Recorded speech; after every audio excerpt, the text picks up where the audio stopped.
Bueno,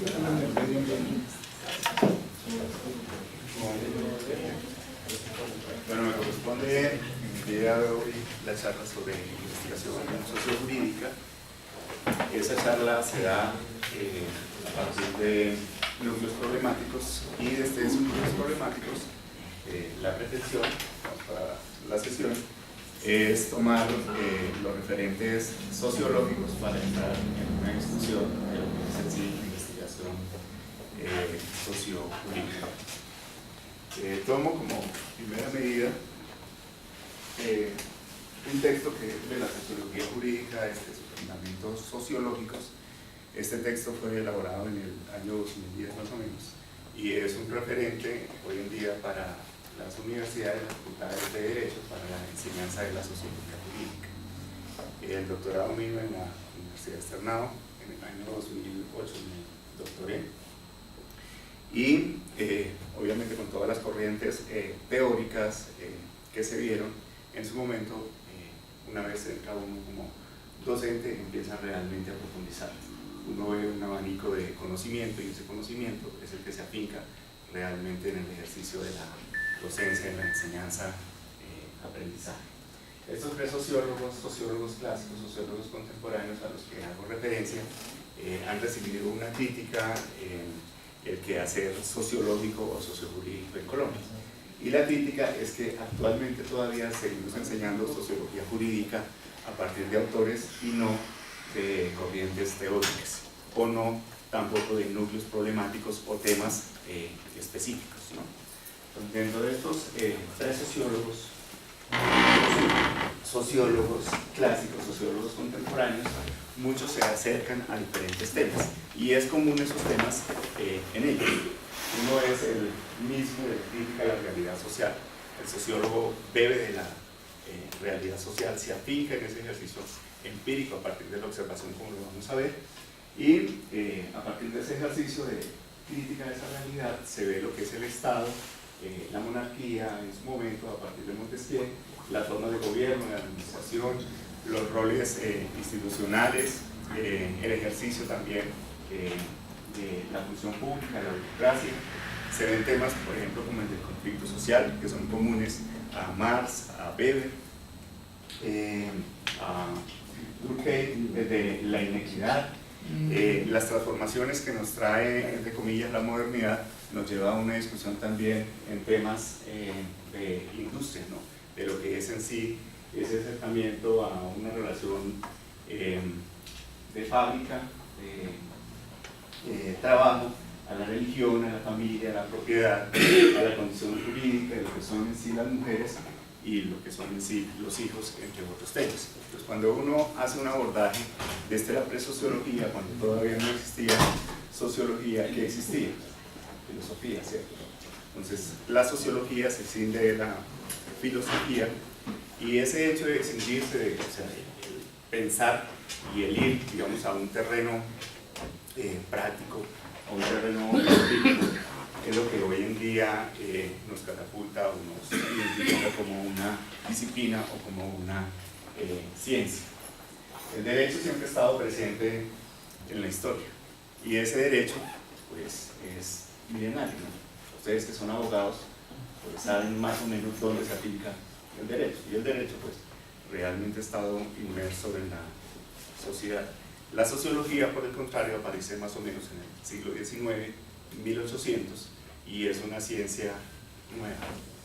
La sociología jurídica, que es el entronque entre derecho y sociedad, es una disciplina, rama, como lo veremos más adelante a partir de algunos autores y de algunos temas de trabajo, que es muy reciente, ¿no? Y uno podría decir 1960 con Jean Carbonnier, con Roger Cotterrell en Italia, con Renato Breves. Uno podría decir también sociología jurídica en Colombia a partir más o menos de la época del 2000, cuando realmente se empieza a crear conocimiento.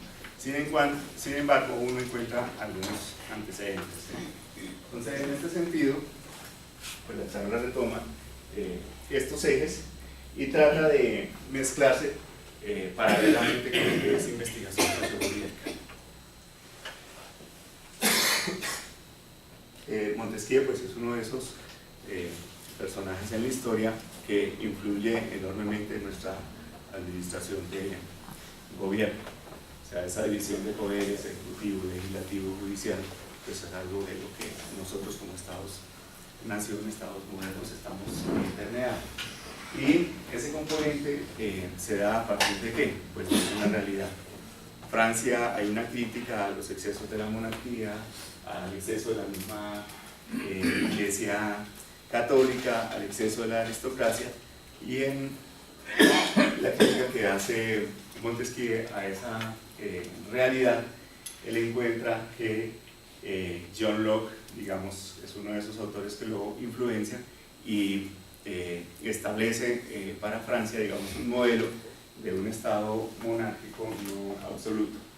Inglaterra pues tiene una particularidad, la Cámara de los Lores, Cámara de los Comunes, Cámara de los Lores, y son los que frenan, digamos, al monarca, los que frenan ese freno al poder ejecutivo. Entonces, hoy en día nosotros reproducimos en mayor o menor medida ese mismo esquema propuesto por Montesquieu. Como un personaje de esto, sin ser, digamos, docto en Derecho y sin ser docto en Sociología, contribuye al conocimiento sociojurídico, pues privilegia un elemento, y ese elemento, lo que nosotros encontramos en la investigación sociojurídica, es la observación. Creo que quien sabe observar es buen profesional. Quien ve más allá de la realidad sabe ser un buen profesional y puede catapultarse a partir de ello. Entonces, ¿qué es lo que hace este autor en particular? Pues ver diferentes realidades entre lo que es Francia y lo que es Inglaterra, y a partir de eso empieza a hacer más un derecho comparado, empieza a mirar las costumbres, el clima, de cómo influye esos elementos, lo social, lo político, en el comportamiento humano. Y ha quedado, digamos, presente en la historia por atreverse a mirar más allá de esa realidad y a postular una disciplina, más allá de una disciplina, unas corrientes particulares para la interpretación de esa relación de lo que es derecho y sociedad, de lo que es Estado y sociedad. Montesquieu, pues a partir de las realidades concretas, de ir más allá de lo jurídico, establecer nexos con las formas de gobierno en los diferentes contextos, nos lleva a ¿qué? Pues a mirar las diferentes realidades que se presentan en la historia. Entonces, es un autor que nos queda referenciado en el conocimiento sociológico. Establece las bases del pacto social, ¿no? Un pacto social que basado en libertades, y ese lo maneja muy bien Rousseau, ¿no?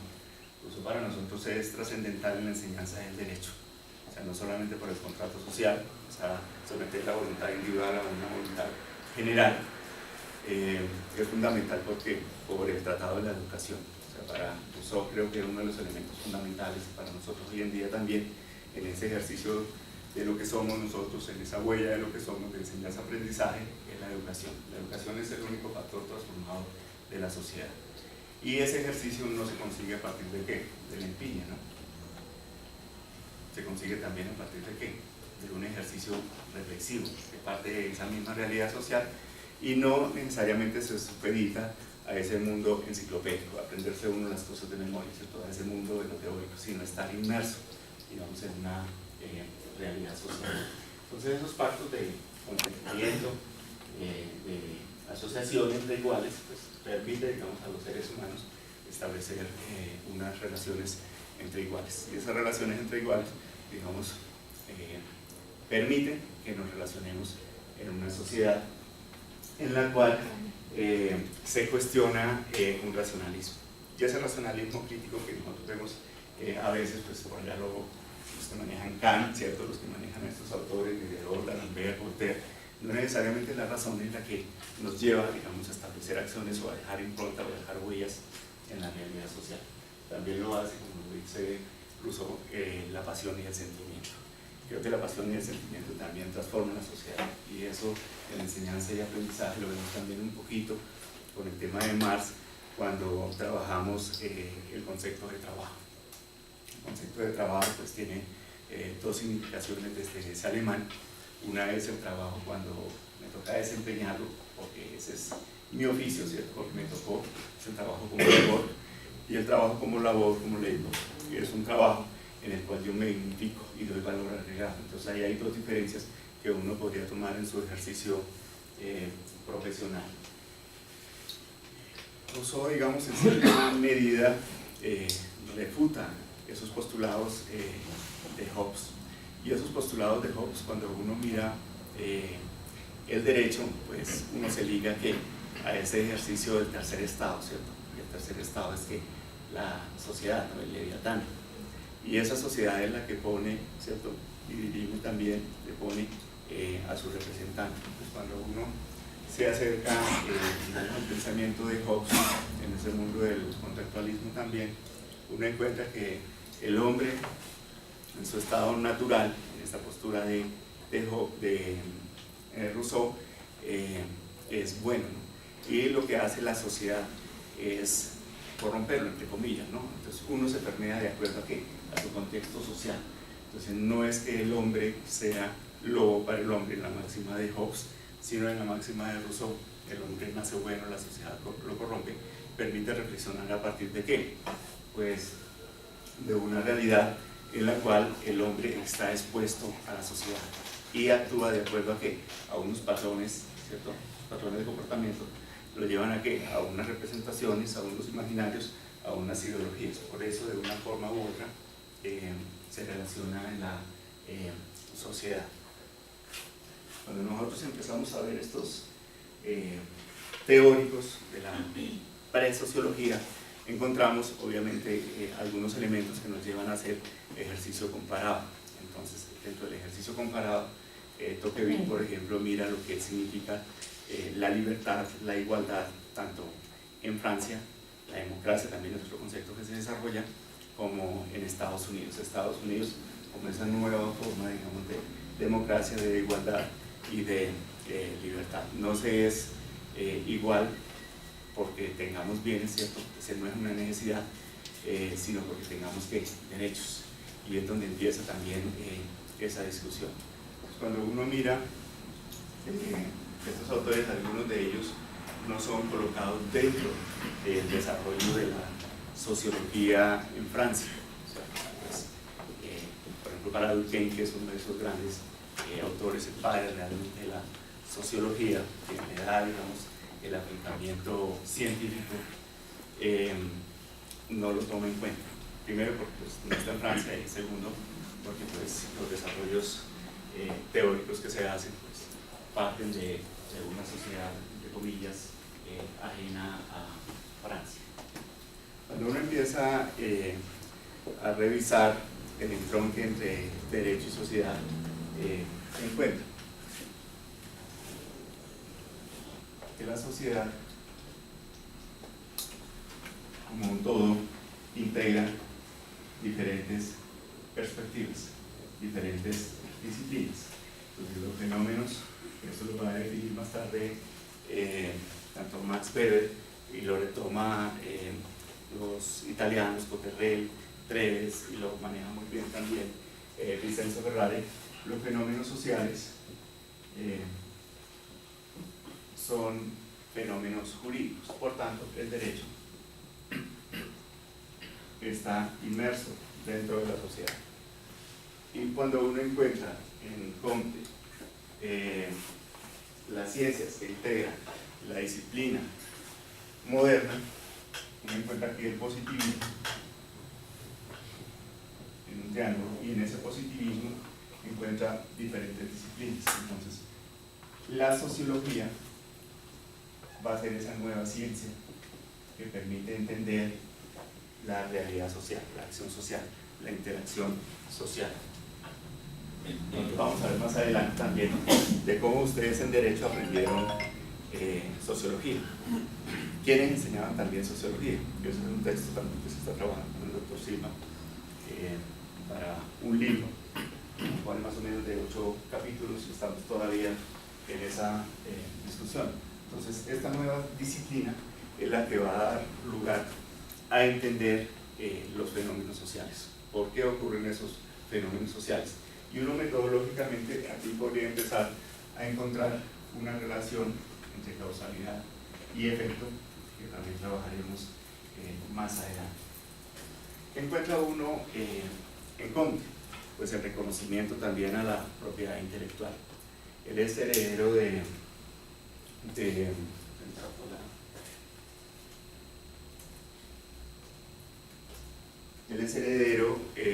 pensamiento de Saint-Simon, una época industrial, una época fabril. Saint-Simon hace una modelación también a partir de esa realidad y una estructura para el Estado que no solamente esté conformada por abogados, sino por diferentes disciplinas, ingenieros, economistas. En ese momento era pensado como un absurdo. Hoy en día vemos que la configuración del Estado obedece a eso, ¿no? A la interdisciplinaridad. Entonces es un aporte que tiene la sociología utópica, ese modelo utópico entendido como aquello que no es y que puede llegar a ser. No sé si ustedes se acuerdan de Julio Verne. Julio Verne, en 20.000 leguas de viaje submarino, pues cuando escribió eso, pues no había realmente el submarino, ¿no? Llevaba una invención. Entonces la utopía puede ser algo que no existe y que puede llegar a existir, muy diferente a lo que es en sí el concepto de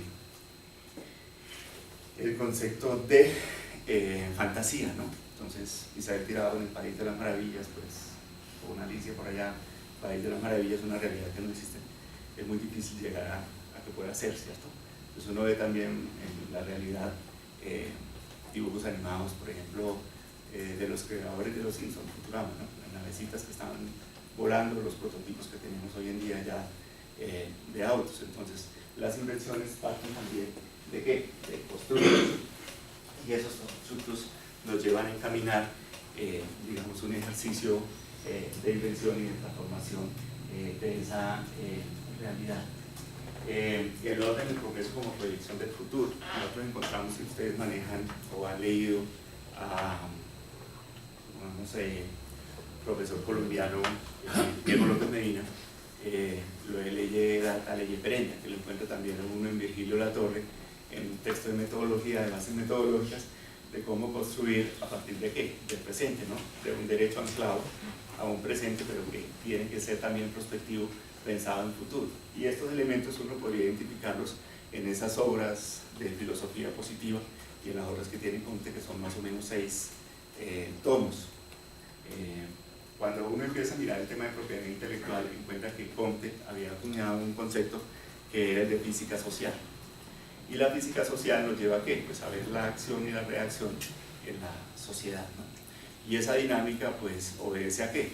A un concepto inicial que él toma de su tutor, y ese tutor pues maneja un concepto que se llama fisiología, o sea, el mirar la sociedad a partir también de ¿qué? De las necesidades.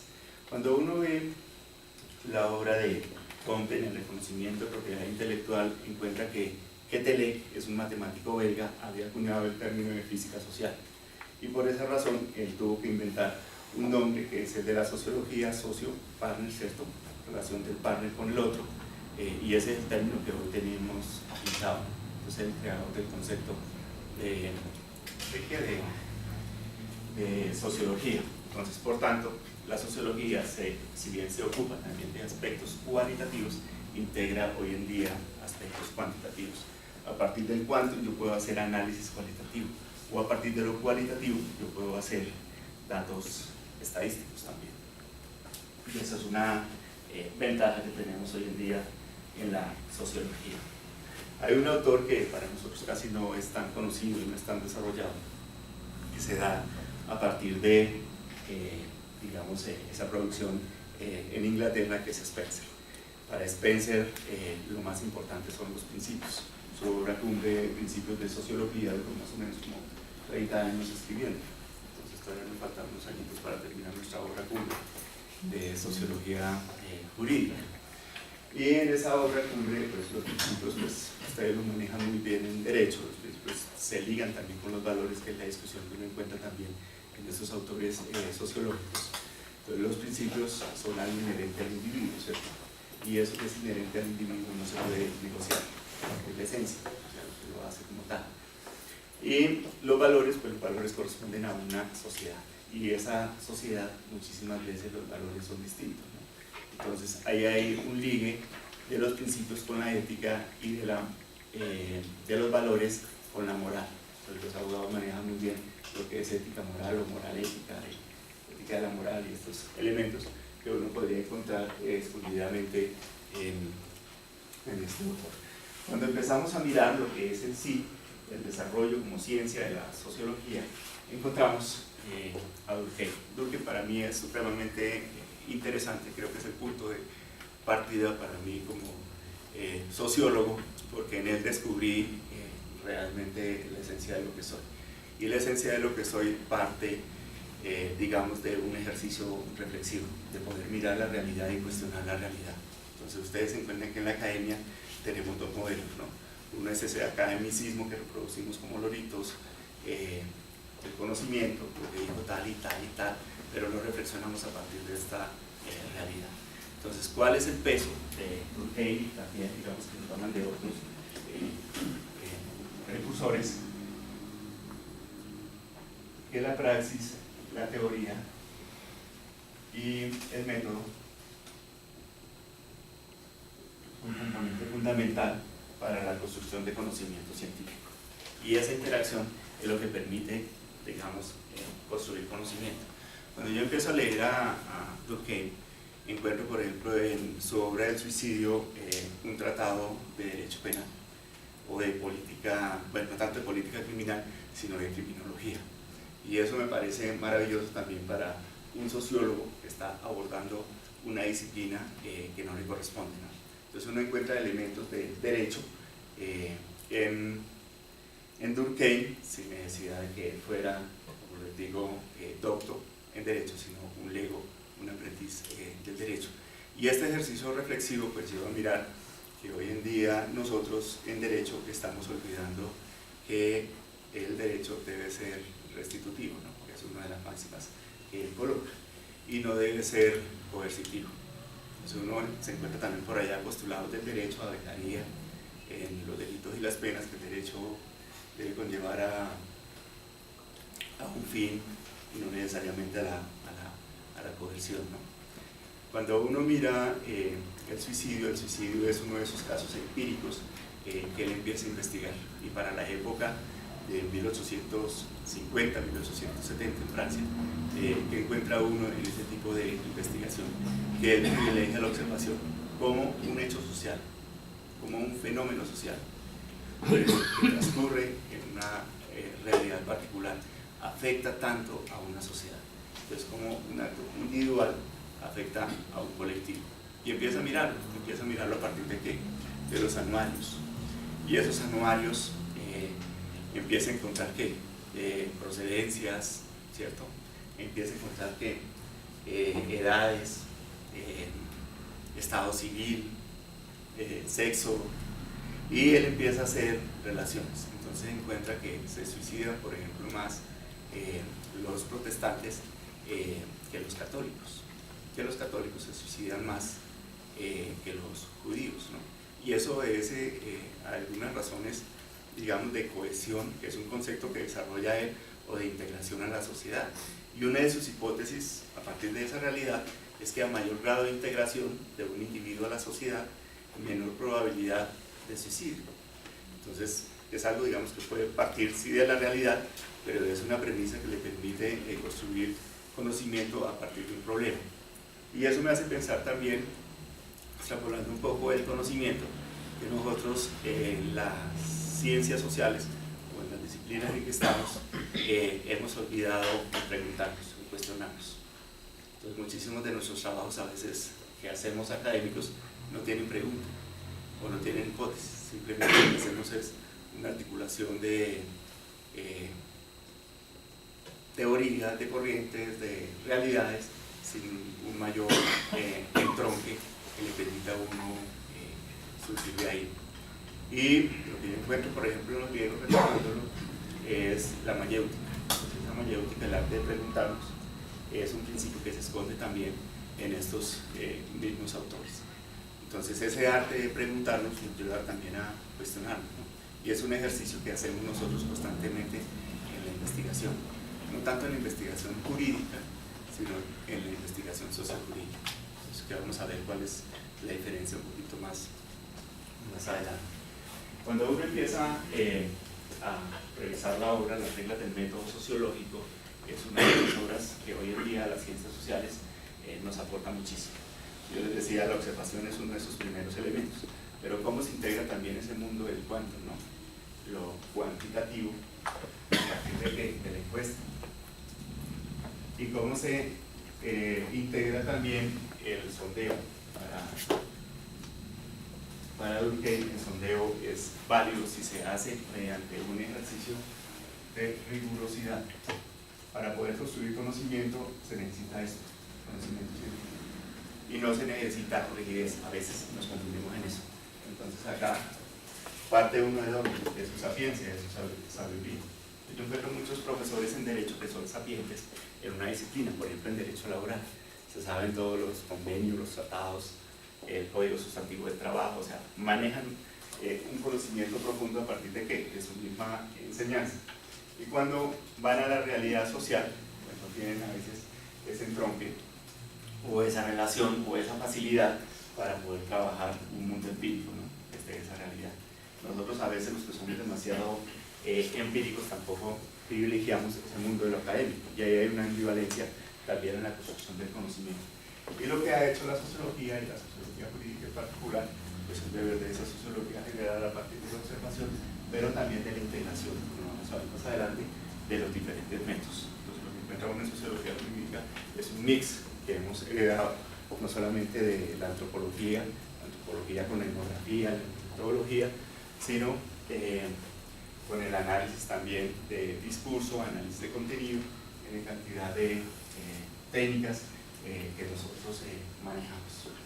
Cuando nosotros miramos, por ejemplo, un caso tan particular como el de la división del trabajo que uno encuentra desde la sociología, eso ya es una ola de derecho, ¿no?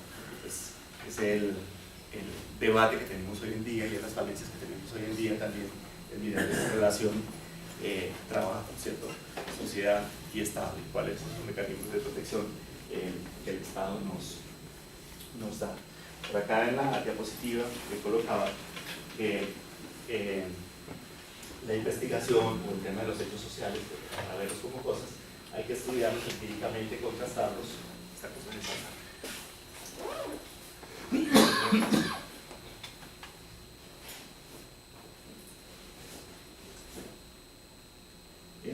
Contrastarlos y trabajarlos mediante un enfoque hipotético deductivo.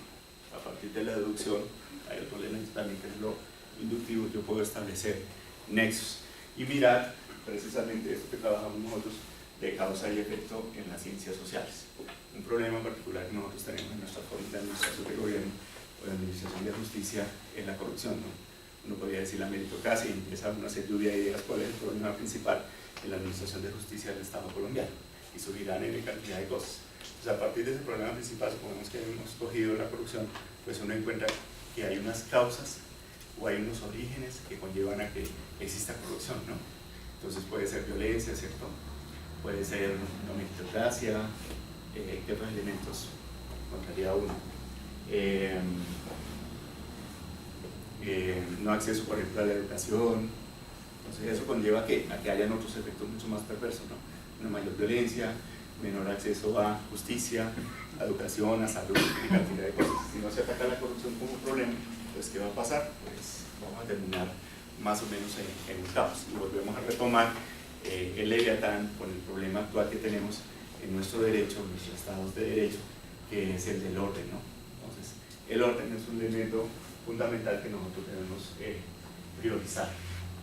Mediante la realidad social, con un enfoque hipotético deductivo, unido a la dialéctica y de la integración funcional. La dialéctica, nosotros la vemos en Hegel, ¿no? La lógica de Hegel por allá. Y la lógica de Hegel, un mundo filosófico, ¿cierto? A veces un mundo atado, sí, al mundo de las ideas, es la que nos lleva a refutarlo desde una postura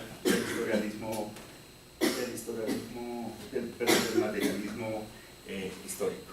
Entonces, ¿qué encuentra uno? Una relación tanto en Francia como Inglaterra, como Alemania, de transformación de la sociedad a partir de que, no necesariamente de la ilustración, que ya se había decantado un poco, sino a partir de esa misma relación fabril, ¿no? Esa industrialización industrialización. Y eso conlleva a que Marx critique un modelo, y ese modelo es que el capitalismo. Entonces nosotros tenemos una crítica al capitalismo a partir de dos modelos que elabora Marx, y esos dos modelos obedecen a ¿qué? Uno al comunismo como ideología, ¿cierto? Y el otro al socialismo. ¿Qué es el comunismo? Como una unidad, ¿cierto? Y pues nosotros lo hemos visto en la historia, es en uno de sus máximas o digamos postulados, es la abolición de la propiedad privada. Entonces, ¿cómo el comunismo, como abolición de la propiedad privada, puede conllevar a qué? A un freno de ese capitalismo? Entonces nosotros tenemos modelos, ¿no? Tenemos una mirada en Cuba y tenemos por el lado del socialismo una mirada en la URSS, ¿cierto? Y una mirada también en Venezuela, ¿no? Entonces esos elementos están ahí, digamos, ambivalentes como para ver que a partir del comunismo qué es lo que va primero, si es el comunismo o es el socialismo. Entonces uno si ve los tres tomos del Capital, el Marx, el primero pues obedece, digamos, esa crítica del capitalismo, el segundo viene por el comunismo y el tercero viene por el socialismo. Entonces, ¿qué encuentra uno también? Que la primera obra pues era la que en vida había hecho Marx, y a partir de ello dejó los Dundis, ¿no? Los borradores, y esos borradores pues son los que publica Engels, que eso es lo que necesita todo académico, un parcero economicista, ¿cierto? Que tenga poder económico para que le pague a uno por pensar y por producir. Eso es más o menos lo que estaría mediado hoy en día en esta explotación también de la enseñanza. Y encontramos, digamos, en esta obra fundamental de Marx unos modelos. Con el capitalismo yo me alieno, me enajeno, me cosifico, ¿cierto? ¿Y cuál es el problema al cosificar? Pues no tengo conciencia de mí, ¿cierto? Como él lo dice, conciencia de sí y para sí. Conciencia como individuo, que eso es lo que pasaba en la Edad Media, y conciencia para el colectivo, conciencia para sí. Entonces la conciencia de sí y para sí nos lleva a un concepto en Marx, que es el Offen, en alemán.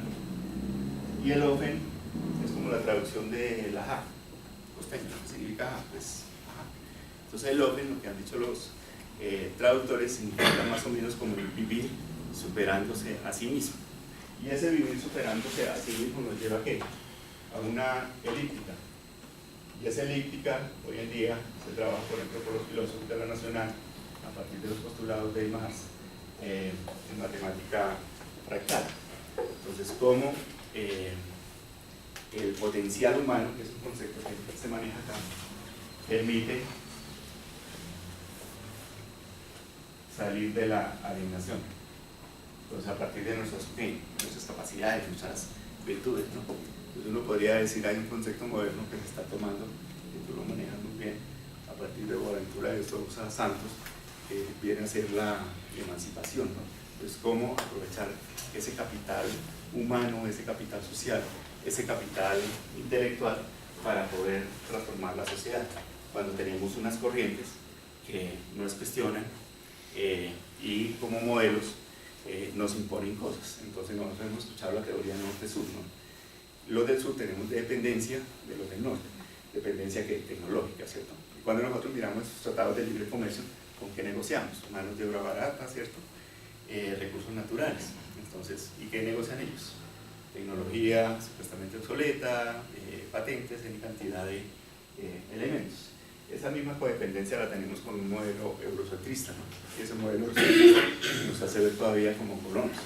Entonces, hemos sido colonia, tuvimos independencia, pero hoy en día nosotros vivimos prácticamente en un mercado extractivista, ¿no? Entonces, Colombia es, digamos, uno de esos países donde están grandes industrias internacionales que sacan todo ese capital.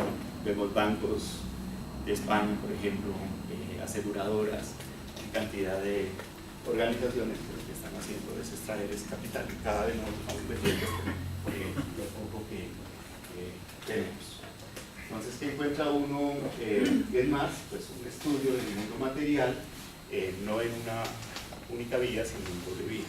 Entonces, la dialéctica permite que construir posibles salidas, posibles soluciones a las problemáticas puntuales que se tienen. Los valores sociales no son separables de los hechos sociales. Y lo que uno encuentra en la riqueza de las obras de Marx, que ve en la nacional, no ve en la nacional Marx 1, Marx 2, Marx 3, más miradas contemporáneas, el joven Marx, Marx vuelve y no sé qué más. Cuando uno va a la Universidad de los Andes también encuentra Marx, y uno dice Universidad de los Andes con una ideología totalmente diferente. En la Universidad Nacional se está dando Marx, y se da el Capital, o se dan las obras de la edad temprana de la juventud del joven Marx, ¿no? Y uno dice, ¿qué hay de común? ¿O por qué dos ideologías tan diferentes están trabajando más? Debe haber una riqueza. Entonces muchísimos de nosotros hemos encontrado en nuestras tesis doctorales que nos critiquen a los antiguos, ¿cierto? Y ese es un texto muy viejo, este es un texto que no obedece, digamos, a un aporte, pero ahí está la base. Entonces lo que hemos encontrado en estos textos de los presociólogos y los sociólogos es que ellos no se lo inventan, es que toman una realidad y a partir de esa realidad remasterizan, reelaboran, ¿cierto? Reencauchan, por decirlo así, coloquialmente, el conocimiento que está ya aplicado.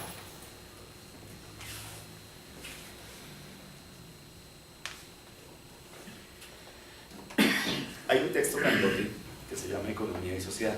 Para mí es una de las Biblias, no solamente para la sociología, para la economía, para el derecho, para la ciencia política. Y uno encuentra la crítica de Max Weber a la burocracia.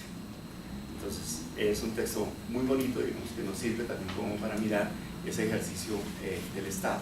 ¿Cuál es el legado de Max Weber? Pues creo que una fundamentación a lo que es en sí la sociología como disciplina. La sociología es acción social y a partir de la acción social, obviamente la interacción, hay comunicación, ¿no? Entonces el lenguaje es uno de esos elementos que nos lleva, digamos, a relacionarnos. Y eso para nosotros es muy válido porque la sociología comprensiva y la sociología sustantiva nos lleva de un proceso heurístico a un proceso hermenéutico, un proceso exploratorio, descriptivo, que para mirarlo en metodología nos debe conllevar a un análisis interpretativo, cuantitativo, cualitativo. Entonces pasar de lo descriptivo y exploratorio a lo interpretativo. Ustedes muy bien en derecho manejan la hermenéutica, ¿no? Una hermenéutica basada en ¿qué? En el argumento, ¿cierto? En la autoridad de ese argumento. Y esa autoridad la da ¿qué? La razonabilidad, no la retórica, ¿no? Entonces vemos también cómo se desdibuja el derecho con algunos de los abogados que son muy mediatistas, ¿no? Y el populismo punitivo es un problema que está erosionando hoy en día, digamos, ese reconocimiento a lo que es el derecho. ¿Qué encuentra uno en Weber como construcción teórica? El Verstehen, la comprensión. ¿Y la comprensión a partir de qué? De esos constructos, de ese conocimiento aplicado en el entendimiento desde ese mundo racional, pero sin desconocer ¿qué? Ese proceso histórico. Para nosotros la historia o ese componente historiográfico es esencial. Y en ese sentido, pues, él propone unos tipos de ideales, el hecho, por ejemplo, que nosotros hayamos descubierto el átomo, ¿cierto? Y que ese átomo nos haya llevado a un cataclismo como el de la bomba de Nagasaki y Hiroshima, no significa que se creó con una perversidad. Entonces, ¿qué encuentra uno en estos sociólogos? Que hay que hacer buen uso de lo malo. Y encuentra uno eso mismo en Durkheim, encuentra uno también en Michel Maffesoli, que es un autor de esos sociólogos modernos que tenemos. Encuentra que hay una crisis de alteridad y la sociedad cambia tan rápido, va tan rápido cambiando, que a veces nosotros nos quedamos un poquito rezagados frente al entendimiento de lo que está pasando a nuestro alrededor. Entonces, el derecho pareciera un poco más estático y es uno de los elementos que yo veía en algunos autores que trabajan derecho dúctil, Zagrebski, que es uno de los primeros. Y cuando yo me pongo a leer, por ejemplo, a Diego López Medina, que a muchos les gusta, a otros no les gusta, encuentro que hay mucho de lo que él postula en estos textos iniciales. Nosotros conocemos realmente a esos europeos a partir de ¿qué? De Parson. Acordémonos la crisis de 1929, 1930. Y esa crisis obedece a qué? Una crisis en Estados Unidos, fracasa el mundo de la industria, ¿cierto? Es el mundo de los autos, los que más.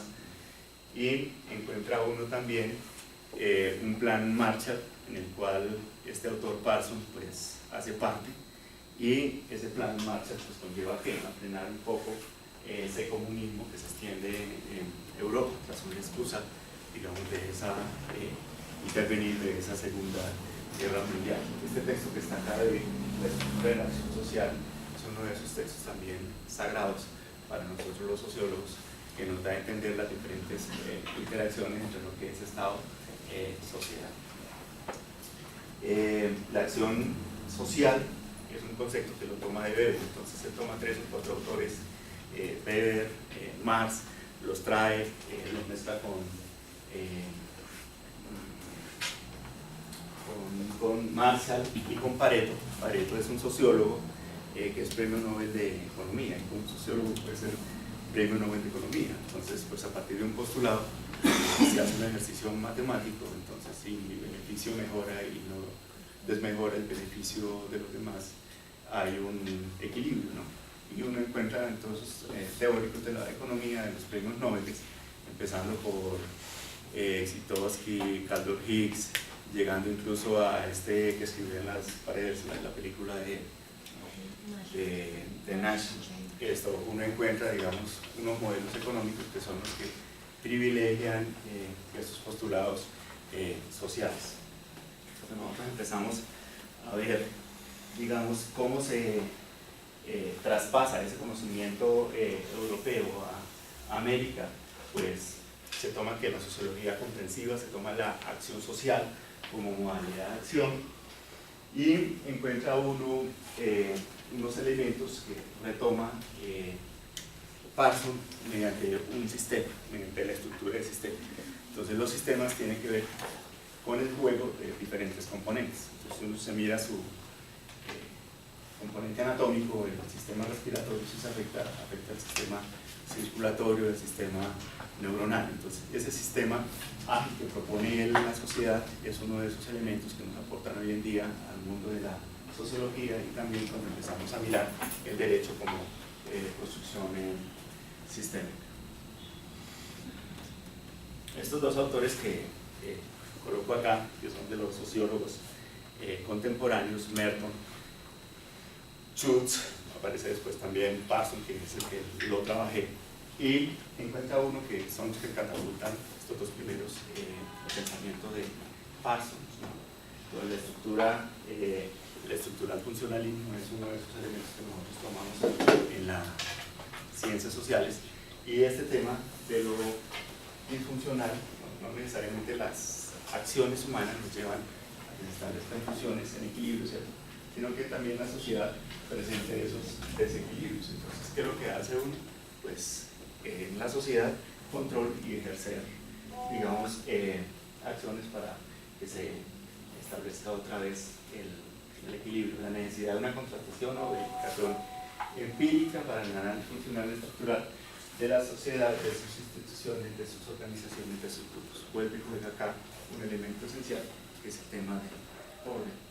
Schutz, por su parte, pero ¿qué me interesa ver acá? Más allá de la fenomenología y los conceptos que desarrolla Schutz, que es un autor también muy complejo cuando uno trabaja a Luhmann, Niklas Luhmann, ese es otro autor que uno tiene que bebérselo con tiempito y tener algunos elementos.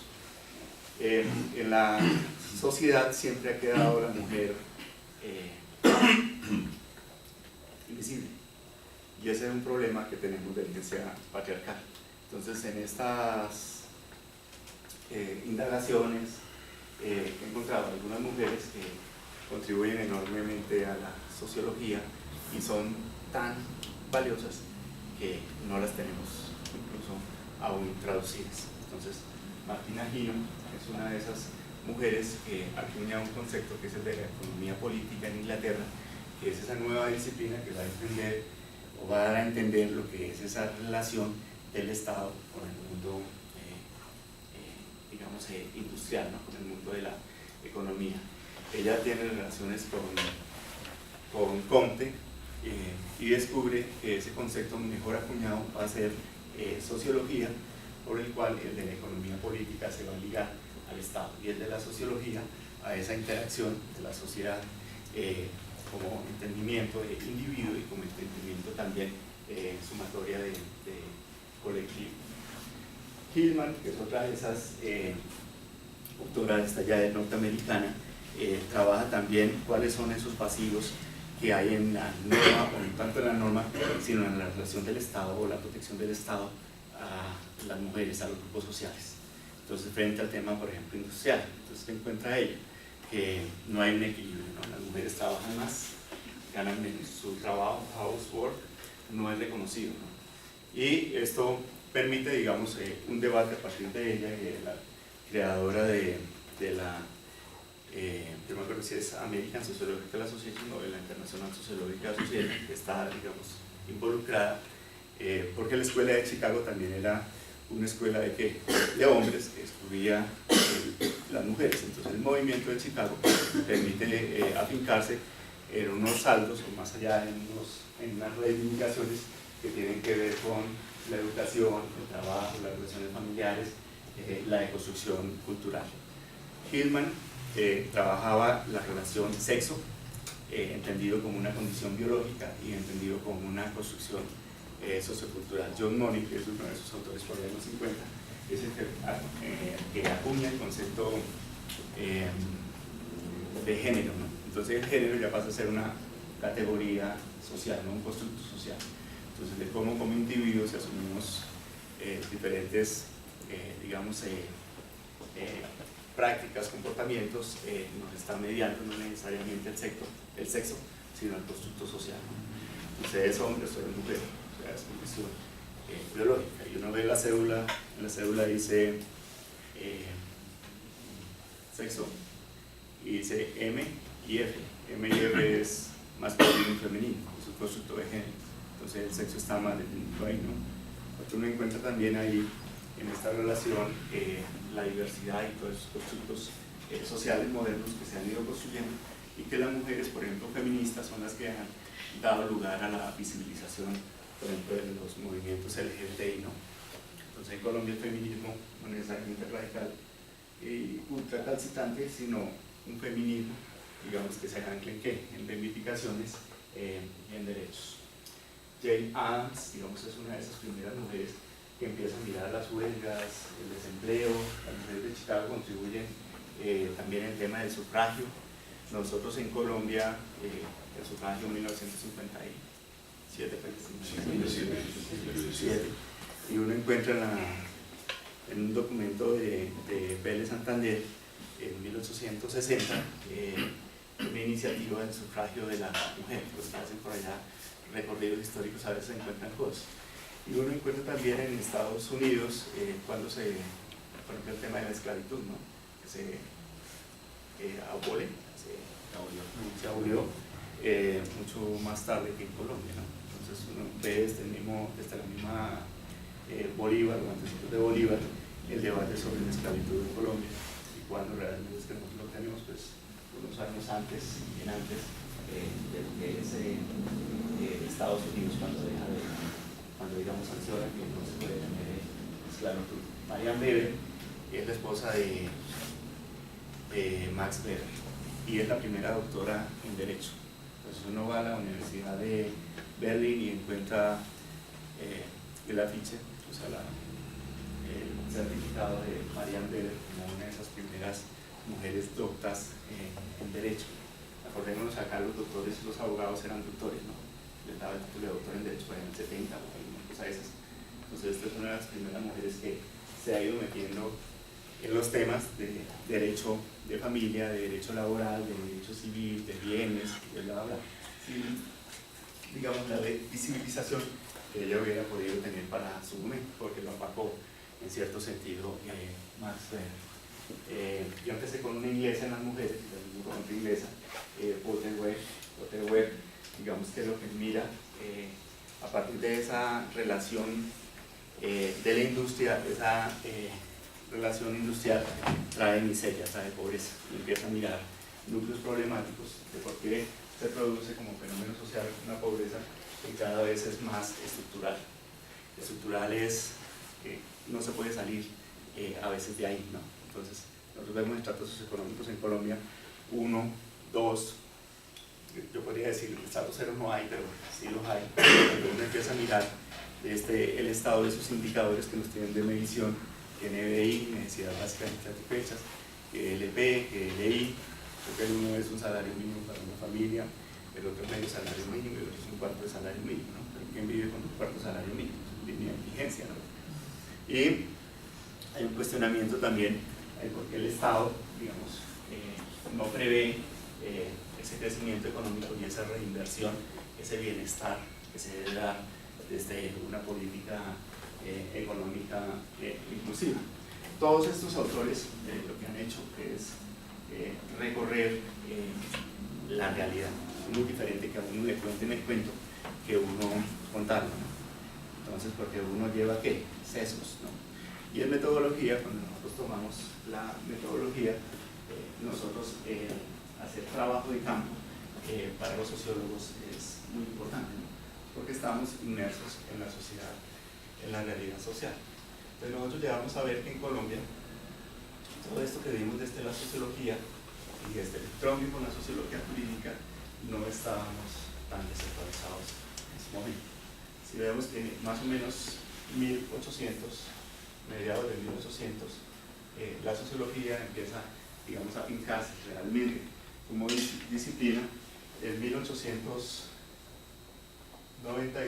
una pesquisa que hizo el doctor Germán Silva de la Universidad Nacional, encuentra que Salvador Camacho Botán, en uno de esos eventos, dice que la sociología es aquella nueva disciplina que va a ayudar a entender la relación del Estado y de la sociedad. Entonces, en 1892 ya estamos hablando acá de sociología. La universidad, digamos, externado, toma, digamos, algunos elementos, temas por allá del panóptico también, se vienen a fincar muchos años después en la creación del, si no me falla la memoria, del CINEP, trabaja temas y cómo esos temas que se trabajan sobre luchas de clase, violencia, conflicto, llevan a que en Colombia también en 1960 se cree la cátedra de sociología o la carrera de sociología en la Universidad Nacional.